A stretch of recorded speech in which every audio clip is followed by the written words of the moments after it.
দে দাও, আমি খেয়ে বাড়ি চলে যাই। বুঝলি? বুঝতেস? তা সে ঠিক আছে, আমি তোমার বিশ্বাস করে বলি। সেইটা মানে সবার মধ্যে বৌদি বলতে বলছে, ও কি বলছে জানো? বলছে চচ্চড়ি মাছের দিয়ে ওর ভাত দিয়ে দাও, ও মা খেয়ে চলে যায়। খাওয়া দাওয়া হয়ে গেছে, বলছে এই সাইকেলটা নিয়ে যাবি তুই?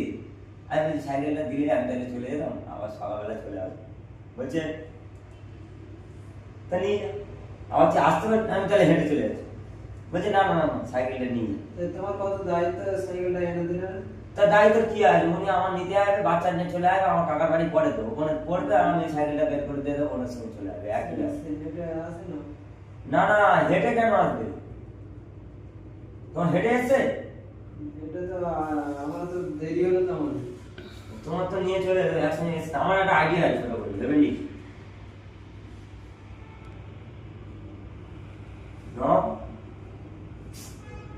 কত করবে আর, করে করে 5টা তো বেজে গেছে। কক কক কক কক কক কক।